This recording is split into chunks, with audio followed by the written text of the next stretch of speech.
How would you describe your personality in the form of a joke anecdote? Like Wi-Fi, I'm there until I'm not. I always try to be helpful, always available when you need me, just like Wi-Fi. But then, out of nowhere, I just disconnect. No explanation, no warning, I just stop. And much like Wi-Fi, I need to reset every now and then to get back to functioning properly. It's a little unpredictable, but hey, aren't we all sometimes? A phone at 5% battery. You know when your phone is at 5% and you're just waiting for it to die any second? That's me most days. I'm still going, still functioning, but you never know when I'm going to completely shut down without warning. It's not ideal, but I'm doing my best to make it through before that final drop of energy is gone. 0.15 tabs open. No idea where the music is coming from. Imagine having 15 tabs open on your browser. Half of them are frozen, and some random music is playing from God knows where. That's me. I've got a million things going on at once, and half the time, I'm not even sure which task to focus on, or where that odd background noise is coming from. But somehow, I manage to keep it all running. Barely. What's the most you thing you've ever said or done? Whether it's a one-liner that sums up your personality perfectly, or a funny moment that just is you, share it in the comments. Let's see who can relate and upvote the best ones. Bonus points for creativity. Surprise us. Quiet, thoughtful, and occasionally spilling everywhere. I like to think I'm a lot like a coffee shop. Most of the time, I'm quiet and thoughtful, but every once in a while, something spills. It could be emotions. It could be a bad day. It just happens. But I'm always there, brewing something good in the background, even when things get a little messy. Trying to be spontaneous, one baby step at a time. I told my friend I wanted to be more spontaneous. You know, live a little outside the lines. Their suggestion? Start by stepping out of my comfort zone. So I took baby steps. I went to the kitchen and made a new flavor of instant noodles. Not a wild adventure, but hey, it's something. One step at a time, right? Curious like a cat, but awkward. Picture me like a cat at a dog park. I'm curious, definitely interested in what's going on, but also super awkward. I'm just trying to blend in while secretly plotting my escape if things get too intense. It's all about playing it cool, even when I'm not quite sure how. Like a phone at 10% battery. I'm full of energy and excitement, but only for a while. Then, like a phone at 10%, I need a quick recharge before I can keep going. It's all about those short bursts of enthusiasm, followed by a necessary break to get back on track. A puzzle that's complicated but fun. I'm like a puzzle.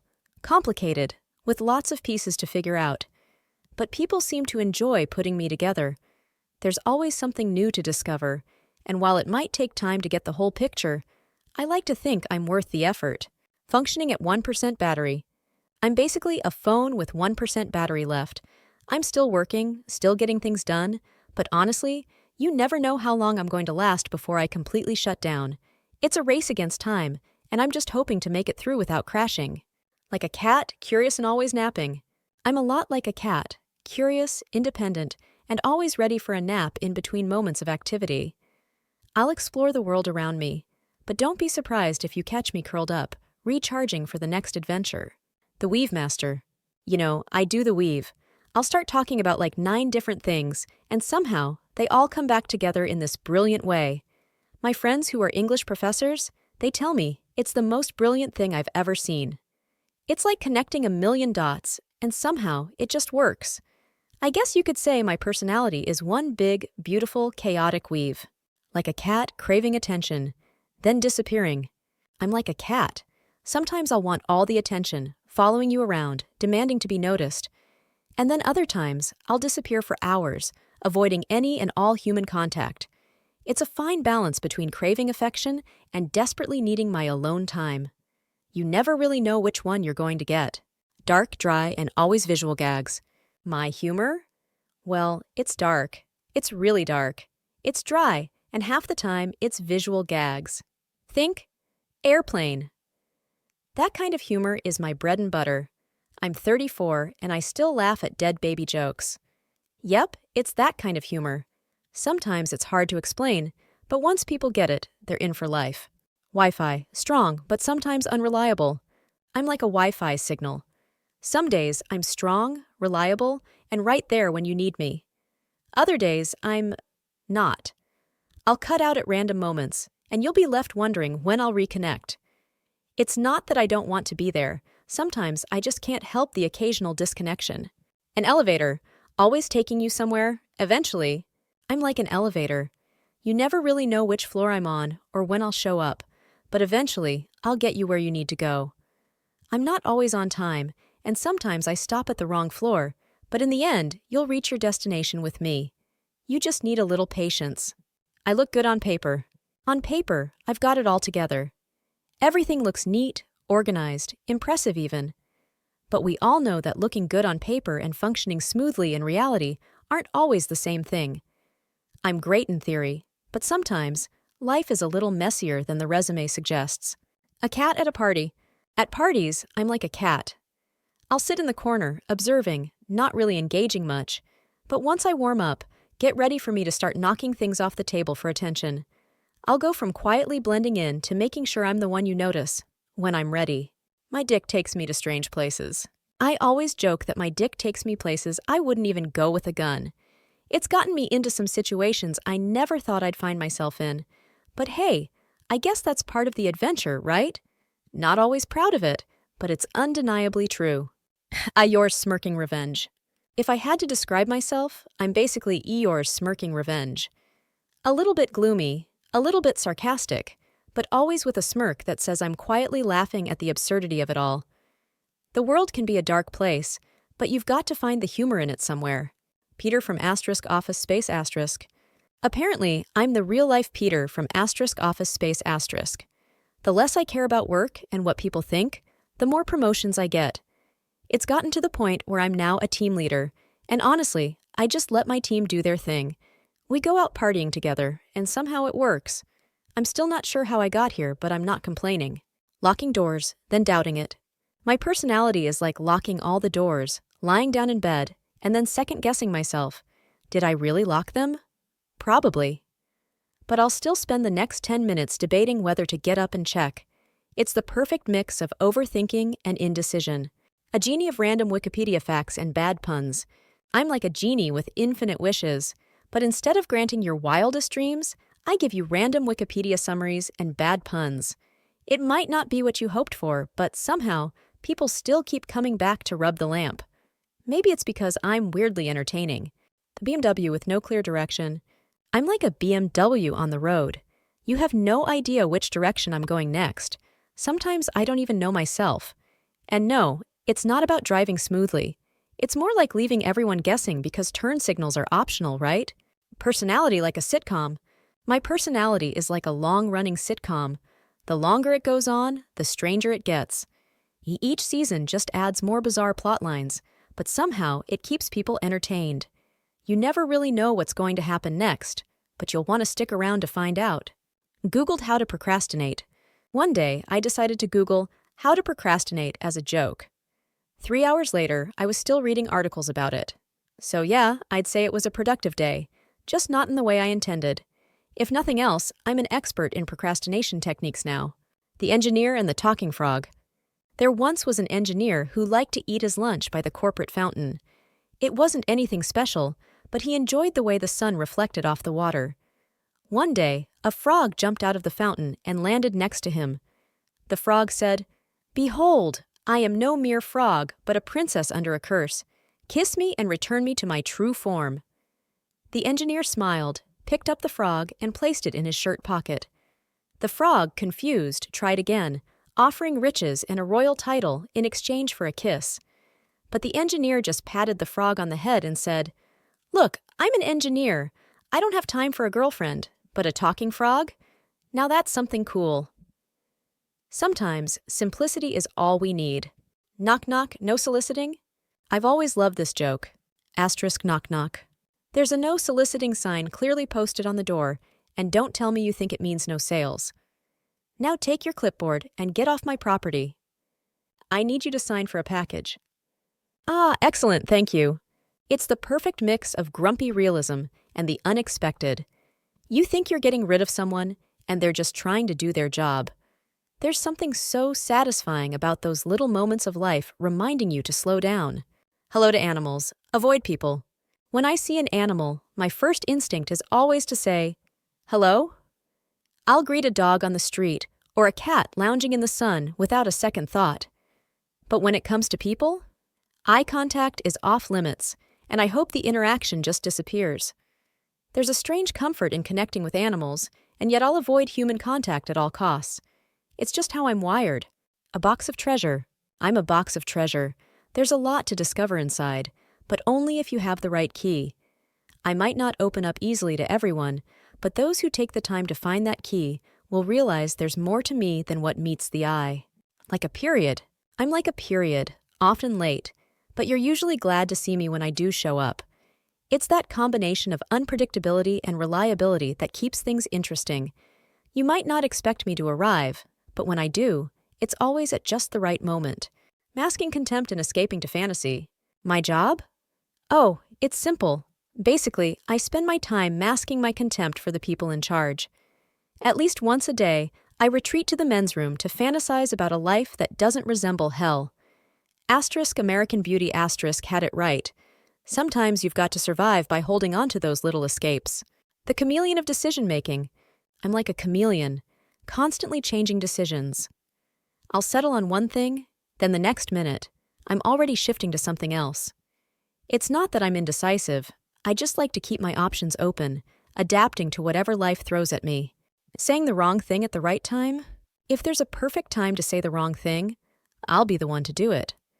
I don't know how it happens, but somehow I manage to blurt out something completely off-topic or inappropriate at exactly the moment everyone's paying attention. Call it a talent, I guess. Fuck it, we ball. Honestly, my approach to life is simple. Fuck it, we ball. Whatever comes my way, I'll handle it, and if things go wrong, well, at least I gave it a shot. It's about rolling with the punches and making the most out of every situation. The mathematicians at the pub. Here's a classic. An infinite number of mathematicians walk into a pub. The first one orders a pint, the second one asks for half, the third asks for a quarter. The bartender just sighs and says, "All right, lads, stop messing about," and pours 2 pints. It's a reminder that sometimes overcomplicating things gets you nowhere. Cooking mastery, microwave popcorn. One time, I convinced myself I could cook because I made microwave popcorn without burning it. It's a small victory, sure, but in that moment, I felt like I had mastered the kitchen. Sometimes it's the little wins that make you feel like a pro. Like a vending machine with a burnout bulb. I'm like a vending machine with a burnout light bulb. The light might not be on, but I'm still working. Just because I don't always shine doesn't mean I've stopped doing my thing. You've just got to trust that I'll deliver when it counts. If not for my ego. If it weren't for my ego, I'd be perfect. I'm fully aware that I've got a few flaws, but let's be real, most of them are overshadowed by the fact that I think I'm amazing. And honestly, who's going to argue with me on that? Too many tabs open, still works. I'm like a browser with too many tabs open. There's a lot going on, it's chaotic, and I lose track of things sometimes. But despite all that, somehow, everything still works. I might be juggling too much, but in the end, I always manage to keep things running. Jack of all trades. I'm a jack of all trades, but master of none. Still better than being a master of just one thing. Sure, I might not have total mastery over any one skill, but I can dabble in everything, and that's more fun anyway. Life's more interesting when you're constantly learning something new. Half of what I say is lies. Half of everything I tell you is pure conjecture, speculation, and guesswork. The other half? Outright lies. But hey, that's what makes talking to me interesting. You never really know what's true and what's just a fun little fabrication. Keeps people on their toes. The engineer and the guillotine. There's a classic joke about a salesman, a financier, and an engineer who are sentenced to death. The executioner brings each to the guillotine. For both the salesman and the financier, the blade stops just a fraction of an inch from their necks, and the executioner declares it a sign from God, sparing them. But when it's the engineer's turn, he looks up at the guillotine, notices the flaw, and says, "I think I see what your problem is here." It's the perfect representation of how engineers can't resist fixing things, even when it's not exactly in their best interest. All brakes, no gas. My personality? I'm all brakes, no gas. I've got a lot of caution, a lot of hesitation, but not much in the way of full-speed action. I take my time with everything, and when it's time to accelerate, well, I'm still trying to figure out how to get going. Reading the wrong map. I sometimes feel like a man reading a map of the wrong city. I'm navigating through life, making my best guesses, but nothing quite matches up. Turns out, I've been following the wrong directions all along. It's a little confusing, but I guess that's part of the journey. Life is soup, I am a fork. This one's simple. Life is soup, and I am a fork. It perfectly sums up the feeling of trying to function in a world where nothing seems to fit. You're doing your best, but you're definitely not equipped for the job at hand. That boy ain't right. Whenever someone tries to describe me, they come back with Hank Hill's famous line, "That boy ain't right." I guess it's a polite way of saying I've got my quirks, and not all of them make sense. But hey, being right is overrated. The rusty bucket of haunted bog water. I once saw a meme that said, "I'm sorry I'm not your cup of tea. I'm barely a cup and I don't like tea. I'm more like a rusty bucket of haunted bog water." It's honestly the most accurate way to describe me. I'm not everyone's taste, and I'm okay with that. If you're looking for something conventional, I'm not it. But if you're into the weird and unusual, well, then maybe I'm your rusty bucket of haunted bog water. Life is the punchline. I don't really know the setup to the joke, but my life is definitely the punchline. It's like everything is building to some big reveal, and when it finally comes, all I can do is laugh at how absurd it all is. Every twist and turn seems like it was designed just to get a laugh. Like Waze, but with roadblocks. I'm like Waze. I always try to find the fastest solution, constantly recalculating for shortcuts. But sometimes, in my rush to save time, I end up hitting roadblocks that make the whole journey twice as long. It's the price you pay for trying to outsmart life, I guess. A china cabinet. After an earthquake, I'm like a china cabinet full of dishes after an earthquake. On the outside, I may seem perfectly fine, but once you open me up, it's clear I'm a bit of a mess. You never know what you're going to get until the doors swing open. Knock knock, it's anxiety. Knock knock, who's there? Anxiety. Anxiety who? Dienung. Hello? Where did you go? Stop running away! This pretty much sums up how I deal with things. The moment anxiety knocks, I'm already trying to escape it before it even has a chance to say its name. Making bad situations worse? I frequently make bad situations worse, all with the best of intentions. It's like no matter how hard I try, my efforts just pile onto the chaos, and before I know it, I've turned a small fire into a full-blown blaze. But hey, at least I'm trying, right? A pizza with a little bit of everything. I like to think of myself as a pizza, topped with a little bit of everything. There's a mix of flavors and quirks, but somehow it all works out, and I usually end up being a crowd pleaser. You might not love every topping, but you'll always find something to enjoy. A rubber band ready to snap. I'm like a rubber band, flexible, able to stretch in all directions, but don't push me too far or I'll snap. I can handle a lot, but everyone has their breaking point. The key is knowing when to stop before things get too tight. The exercise bike going nowhere. I'm like an exercise bike. I'll keep pedaling, putting in the effort day after day, but no matter how hard I try, I don't seem to go anywhere. It's all part of the routine, but sometimes it feels like I'm stuck in place. Human low battery notification. I'm basically the human version of a low battery notification. I'm running on fumes most of the time, but somehow I keep going. It's not pretty, but I manage to get through the day without completely shutting down. As cryptic as a fortune cookie. If I were any more cryptic, I'd just be an unsolved riddle in a fortune cookie. I tend to say things that leave people guessing, and sometimes even I don't know what I'm trying to convey. It's all part of my mysterious charm, or at least that's what I like to think. Calculating the odds of messing up. I can calculate the odds of messing up a joke. And trust me, they're always higher than expected. It's like no matter how much I prepare, I'm destined to fumble the punchline. But hey, if there's one thing I've learned, it's that the mistake can sometimes be funnier than the joke itself. Garfield vibes? I'm basically Garfield. I could eat an entire lasagna. I'm perpetually annoyed by life and dogs, and I hate Mondays with a passion. My life is a constant struggle to stay awake and avoid responsibilities, just like that lazy orange cat, great at what you don't need help with. I'm the person who's great at everything, except the thing you actually need help with right now. You want help folding laundry? I can fix your computer. Need advice on relationships? I'll reorganize your spice rack instead. It's a weird skill set, but it's mine. Knock knock, it's the void. Knock knock. Who's there? The endless abyss of space. A cold, dark void with no sound, no color, and no joy. It's a reminder that existence is fleeting, but hey, at least someone invented cookies, and that's pretty neat. Sometimes the darkness has a sense of humor too. Hakuna Matata Whisperer. Long ago in antiquity, there was a tradition called the Triumph. This was both a military and a religious celebration that was held when Rome won a war.